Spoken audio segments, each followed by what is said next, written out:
ចូលឆ្នាំនេះខ្ញុំទៅផ្ទះម៉ែក្មេងខ្ញុំហើយបាននៅជាមួយនឹងប៉ាទេដូចពាក្យចាស់លោកថាមិនខុសកូននឹកឪដូចចវាបដិញឪនឹកកូនវិញដូចព្រះបែរខ្នងអញ្ចឹងស្រោចទឹកស្រោចអីសិនទៅចាំទៅអីកូនស្រោចទឹកអីប៉ាស្រោចនៅផ្ទះរាល់ឆ្នាំអីឥ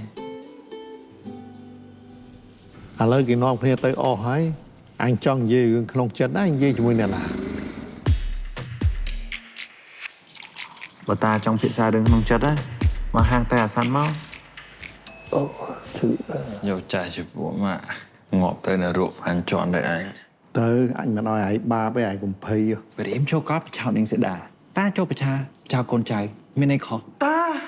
ប៉ែអីលោកតាអត់ទាន់ស្លាប់ហ៎មកហើយរោឥឡូវមានកូនខ្ចីទៀតដេកពួនផ្លាស់ទៅតើអើយ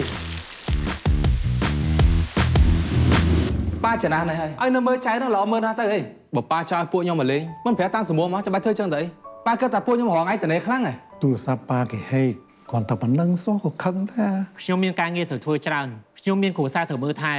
មានពេលណាមកលេងខ្សែជាមួយនឹងប៉ារឿងចឹងតើឯងវាខុសធ្វើឲ្យខាតការងារគេធ្វើឲ្យពិបាកគេសូមលេងនេះនៅយូរប៉ុណ្ណាសូមលេងលោកបាតែងជេស្ដីថាពីនឯងនឹងវានិយាយច្រើនល្អូច្រើនអាណាគេនៅជាមួយបានតែវាមិនដឹងទេថាអញនិយាយច្រើនល្អូច្រើនហ្នឹងចង់ឲ្យវាល្អតាបាត់បងទៅណាមិនឲ្យកូនដល់ឯនៅហ្នឹងចៅប៉ាបានអីញ៉ាំនៅខ្ញុំមកដល់ហើយប៉ាកុំបារម្ភពីពួកខ្ញុំពេកមើលតើកូនញ៉ាំបាយហើយឬនៅថ្មនេះកូនទៅណាតែវិញណាកូនណា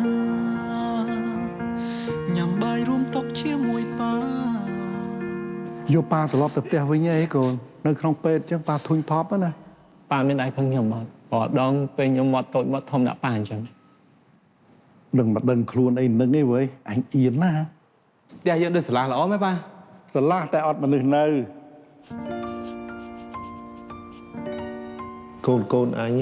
បើចេះស្រឡាញ់គ្នាអញ្ចឹងនឹងសប្បាយចិត្តយ៉ាងណាងាប់ទៅបិទភ្នែកចិត្តណា Dear Father it's me Father it's me